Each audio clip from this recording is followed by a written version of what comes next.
سيد السيارة برنس موديل 94. نعم.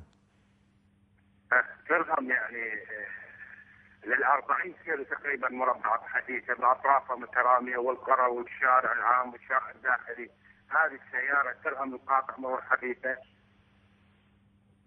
حقيقة مدى استلم الصوت المخرج إذا دا يستلم الصوت الاتصال هاتفي يعني مدى استلمه. يعني عندك برنس 94 دا تطلب انه تثبت لها ارقام حديثة. نعم حديثة بالانظار. هي ارقامها فحص؟ برنس تابعة للمرور، قاطع مرور حديثة. برنس تابعة للمرور حديثة؟ هي السيارة تابعة لمقر القاطع. نعم نعم. ايش بيها اخي طه؟ بالدوريات وبالحوادث وبغيرها، وهي موديل قديم وتعبانه. صار واضح. هذا كعامل للقضاء يعني. اما كخاص احنا كمدنيين سيدي العزيز ما قاعد نحصل على استماره اجازه سوق الا مبالغ وغير نحكيها بالتليفون. نعم. لا نعم. يعني توصل الاجازه الخصوصي ورقتين، يعني 250,000 دينار عراقي. نعم.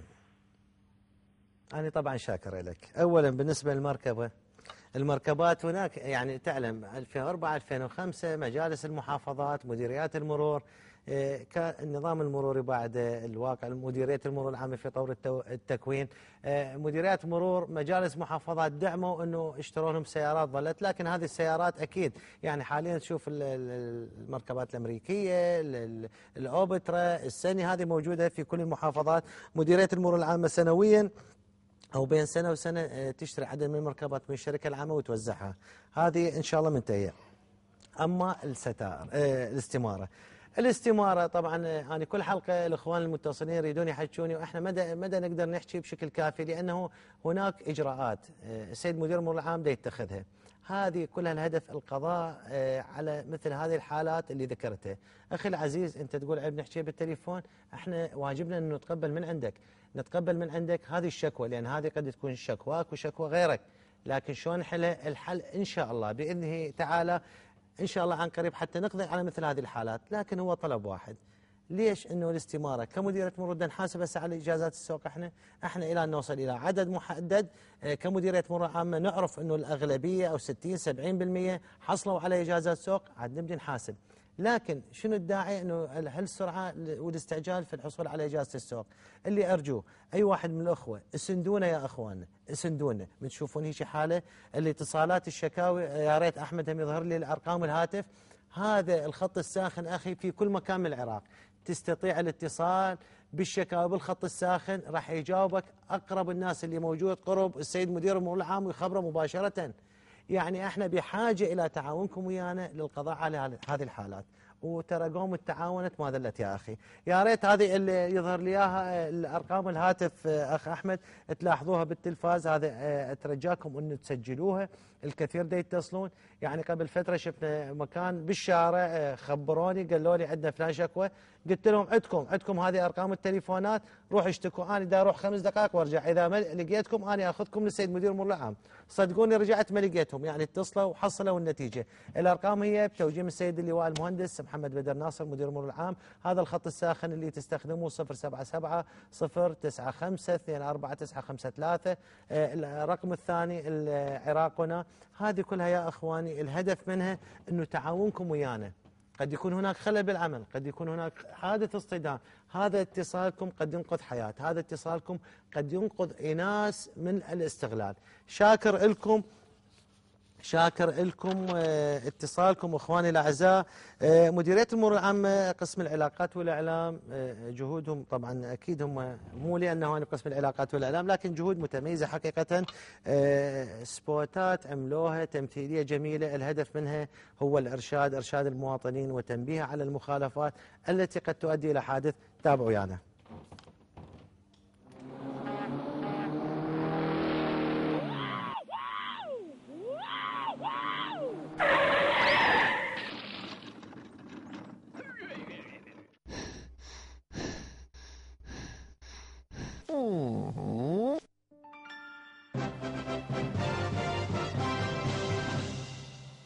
قف.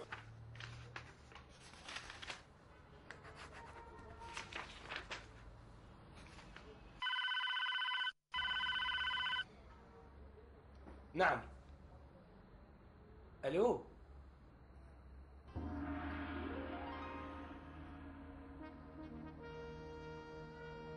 جاي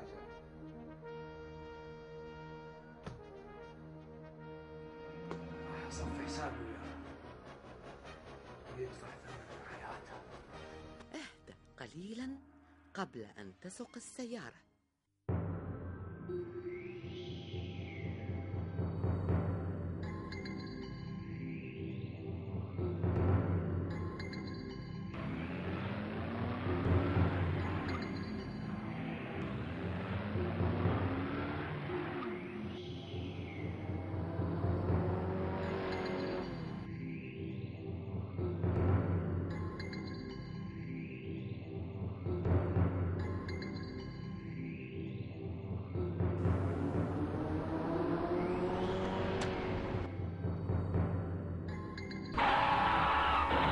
لا تجازف وتقد مركبتك وأنت على هذا الحال، فالغضب يعمي البصر والبصيرة.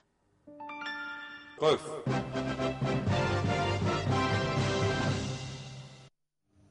أول مرة طبعا أشوف أخوي هاشم سلمان عصبي، لكن هو تمثيل، يعني دائما نشوفه نضحك، نتمنى إن شاء الله دائما نشوفه بسلامة ويضحك. وإحنا دائما يعني هذا الغضب مثل ما تعلمون إخواننا العراقيين، يعني دائما الغضب بالسياقة بسبب الزخم، بسبب سيطرة، حالات أخرى، إنسان دا يقود مركبة كسر على مركبة أخرى يبدي صياح. هذه العصبية يا إخواني رأسا راح يصير خلل في قيادتك للمركبة. انتبه أخي، سلامتك والسلامة غيرك. بما أنه احنا حلقتنا هذا اليوم على السرعة، المخرج طبعا أحمد عبد الحمزة أعد لنا هذا التقرير، جمع به بعض الحوادث وسوينا استفسار من بعض المواطنين عن قيادتهم للمركبات.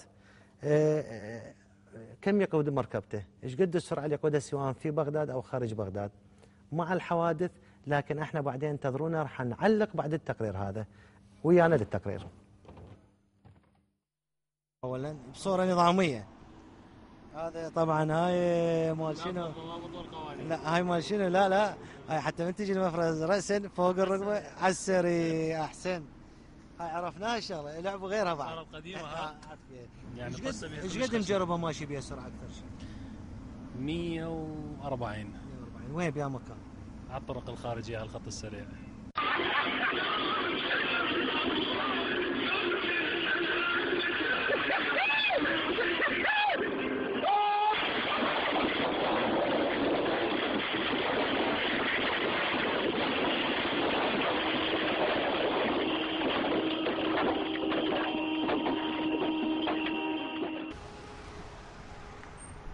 الله يساعدك. ليش ما شاد الحزام؟ والله صحيح. والله صحيح. نزل الجامعة شوي، داري اسولف وياك انا. مجرب ايش قد ماشي بها سرعه؟ والله 160 امشي، خصوصا طريق خارجي 160. وين يا طريق خارجي؟ بين الرمادي وبغداد.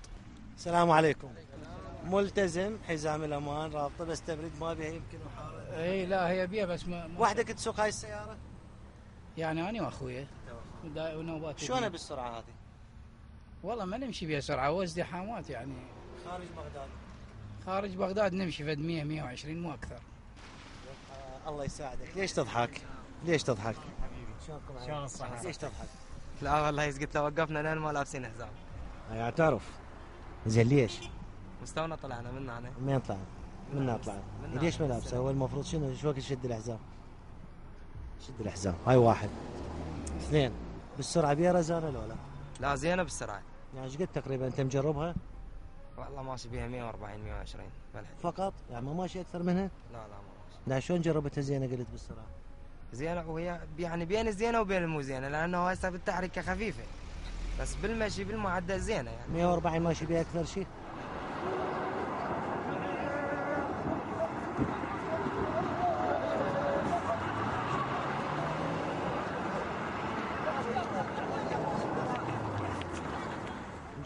نجربها طالع بها. ايش قد ماشي بها تقريبا؟ 140 150 140 150. هسه لزمتك السرعه مو ممنوعه هيجي؟ اي بس انا طالع يعني مو داخل بغداد. خارج هم يعني السرعه محدده؟ ماكو فد علامه معينه يعني فقط العلامه اللي اي مو اني هسه انا اذا قلت